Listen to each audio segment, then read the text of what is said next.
मैं चाहता हूं आज बाइबल का हम एक बहुत ही वेल फेमस वर्ड निकालेंगे। गिलातियो 2 अध्याय 20वां वचन। बहुत ही ऑसम वर्ड है। मैं रोज पढ़ता हूं इसे, आज भी पढ़ूंगा।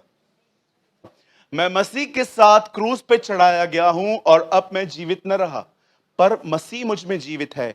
और मैं शरीर में अब जो जीवित हूं तो केवल उस विश्वास से जीवित हूं जो परमेश्वर के पुत्र पर है, जिसने मुझसे प्रेम किया और मेरे लिए अपने आप को दे दिया। अब सब यहां देखिए,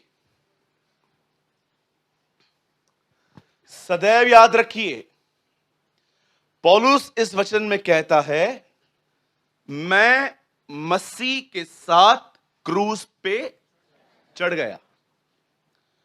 सदैव याद रखिए, पॉल एक व्यक्ति है, मैं एक स्वभाव है। फिर से कहूं, हमेशा याद रखिए, यहां पर ऐसा नहीं लिखा पौलुस मसीह के साथ क्रूस पे चढ़ गया। नो, यहां पर लिखा है मैं। बोलो मैं। फिर से कहता हूं, पौलुस एक व्यक्ति है, मैं एक स्वभाव है। पॉल यहां पर कहता है मैं, मेरे अंदर जो मैं है ना, बोलिए मैं। आपने देखा है ना, ये लोग कभी खुश नहीं रह पाते क्योंकि ये संतुष्टि नहीं होते। ये लोग कभी खुश नहीं रह पाते। ये मेरी विश नहीं है, ना प्रभु चाहता है कि खुश न रहे, लेकिन ये अपने मैं के कारण कभी खुश नहीं रह पाते। इनकी डिमांडिंग्स हैं बहुत सारी।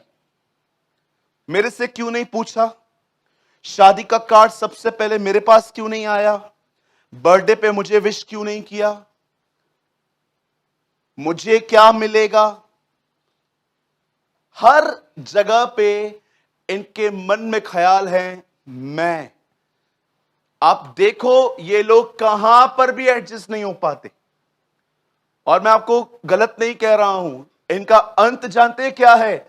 ये वो नमक हैं जो खराब हो जाएंगे एक दिन और मनुष्यों के पैरों तले रौंदे जाएंगे। ये मैं नहीं कह रहा हूं, ये मेरा पवित्र शास्त्र कहता है।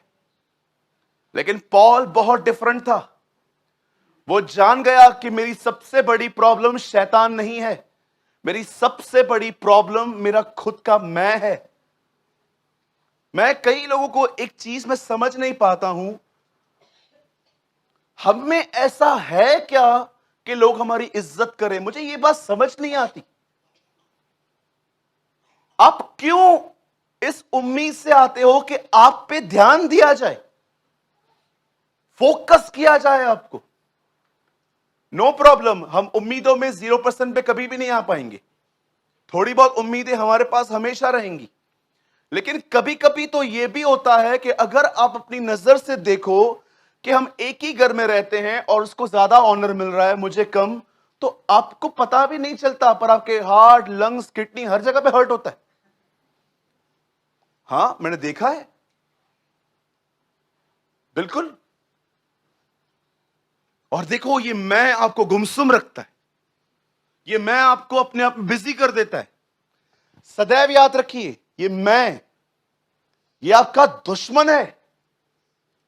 पॉल ने इसे अपने साथ नहीं रखा। पॉल ने कहा इसका मरना जरूरी है, नहीं तो ये मुझे जीने ही नहीं देगा, ये मुझे किसी के साथ घूमने नहीं देगा, किसी के साथ संबंध नहीं रखने देगा।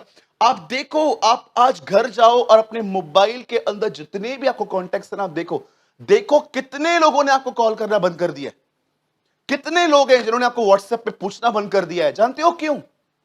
उसका रीजन क्या है? क्योंकि एक टाइम ऐसा था आपके अनुसार व्यवहार नहीं हुआ और इससे आप हर्ट हुए और आपने भी सुना दिया, अब आपका नाता खत्म हो चुका है। हम समझ ही नहीं पाते कि परमेश्वर हमारे लिए सर्कमस्टेंस अरेंज करता है, परमेश्वर हमारे लिए हालात पैदा करता है ताकि कुछ चीजों में हमें सहना पड़े, ताकि ये मैं खत्म हो। पॉल कहता है आई क्रूसिफाई। एक दिन यूहन्ना को आके लोग बताते हैं, हे रब्बी, तुझे पता है जितनों को तू बपतिस्मा देता है उससे अधिक उनको बपतिस्मा वो देता है जिसको तूने बपतिस्मा दिया। और यूहन्ना कहता है अवश्य है कि वह बढ़े, मैं यूहन्ना घटे, मैं घटूं। यह जरूरी है कि वह बढ़े और मेरा स्वयं निकलता जाए। अगर आज नहीं निकला ना ये, अगर आपने इसे निकलने नहीं दिया, मैं आपको सच कहता हूं, लाइफ टाइम आपको लोगों से शिकायतें होंगी। आप एक ऐसे व्यक्ति होंगे जिसमें अगर कोई आपको 10 बार खाना खिलाए ना, आपको वो याद नहीं होगा, लेकिन 11वीं बार उन्होंने आपको नहीं खिलाया, ओ आपके मन में जीवन भर बना रहेगा, क्योंकि आपके पास चकमक है और ये चीजें लोहे की तरह आपको चिपकती है। अब देखिए पौल ने यहां पर क्या किया। वो कहता है मैं मसीह के साथ क्रूस पे चढ़ाया गया हूं, उसका अंदरूनी, ठीक है। अब वो कहता है अब ये मर गया, अब मैं जीवित नहीं हूं। वो कहता है अब उस जगह पे एक नया स्वामी रह रहा है, और उस नए स्वामी का नाम है यीशु। वो कहता है पहले उसको मार दिया गया है, अब वो सेकेंडली कहता है अब जो इसका सच्चा मालिक है ना, वो यहां रह रहा है। और जानते हो उसके बाद वो क्या कहता है? उस सच्चे मालिक ने, उस यीशु ने अब उसे विश्वास से जीवन जीना सिखा दिया है।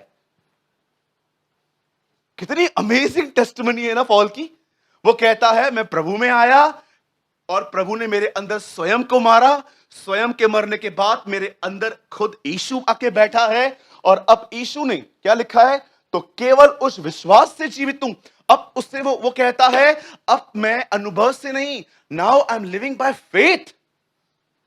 आप जानते हो जब परमेश्वर आपके जीवन में आते हैं तो सबसे पहले याद रखिएगा, वो पहली चीज जो आपको देते हैं ना, जो मुफ्त में वो देते हैं, वो है पापों की क्षमा। सदैव याद रखिए, सबसे पहले यीशु जब आपके जीवन में आएगा ना, फर्स्ट वो फॉरगिवनेस लेकर आएगा। क्योंकि बाइबल बताती है जिसके पाप क्षमा हुए हैं वे अधिक प्रेम करते हैं। वो जानता है कि आप उससे प्यार कर ही नहीं सकते जब तक वो आपको क्षमा ना करे। लेकिन क्षमा करने के बाद आप जानते हो आपकी एक जर्नी स्टार्ट होती है, जहां पर वो दिन प्रतिदिन आपके अंदर जो आपका मैं है ना, मुझ पे ध्यान दिया जाए, मुझे क्यों नहीं बुलाया गया, मैं बकरी कहीं का मैं कहेंगे ना, ये सब खत्म करता है वो। और जानते हो वहां पर क्या होता है? अचानक जैसे जैसे मैं खत्म होता है ना, आपके अंदर एक नई अगुवाई चालू हो जाती है। This is our experience. आपके अंदर एक नई लीडिंग चालू हो जाती है। अचानक जानते हैं क्या होता है? जब स्वयं मरता है ना, तब परमेश्वर ना आपको एक नया मन देता है। आप जानते हो आप क्या करते हो फिर? जब आप लोगों से मिलते हो ना, अब आपको उनकी गलतियां नहीं दिखती, अब आपके अंदर उनके लिए तरस पैदा होना चालू हो जाता है। तरस आना स्टार्ट हो जाता है। आप किसी को भी देखते हो ना, यार इसकी मम्मी बीमार है, यार इसके फादर बीमार है, यार ये बंदे के पास पैसे नहीं है, सारा दिन सोचता रहता है। जानते हो आपका दृष्टिकोण बदल जाएगा। परमेश्वर अब आपके अंदर कहता है ना पौल, धन्यवाद हो हमारे प्रभु यीशु मसीह का जो हमें हमेशा जय के उत्सव में लिए फिरता है। इंग्लिश में लिखा गया है लीडिंग। वो हमें लीड करता है न्यू लाइफ में। अब हमारे अंदर वो चीजें नहीं होती, अब हम एक नए। अब देखिए पौल यहां पर क्या कहता है। पहले बोलता है मैं क्रूज पे चढ़ गया, उसके बाद कहता है अब मैं जीवित ही नहीं हूं, उसके बाद कहता है यीशु मेरे अंदर जीवित है, और अंत में वो कहता है अब मैं विश्वास से जीवित हूं। अब सुनिए, जब यीशु हमारे अंदर रहता है, जानते हो वो हमें क्या सिखाता है? बोलो विश्वास से जीना। तो क्या अब हम नहीं जी रहे हैं? नो, बिल्कुल नहीं। कुछ लोग की शक्ल देख के पता चलती है आप विश्वास में जीते ही नहीं हो। बिल्कुल, विश्वास में जीने वाला व्यक्ति बहुत डिफरेंट होता है, वो बहुत डिफरेंट होता है। आपने देखा जब इसहाक ने इब्राहिम से पूछा, पापा हाथ में आपके क्या है? आग, दूसरे हाथ में छुरी, बलिदान किधर है? ये क्या गेम खेलोगे क्या उधर जाके? ऊपर क्या करेंगे? आपको पता है ना, इब्राहिम को पहले काटना था, फिर उसको जलाना था। दैट्स कॉल्ड होम बलि। क्या कहा इब्राहिम ने? अरे चल तो सही, वो खुद ही उपाय करेगा, वो मुहैया करवाएगा।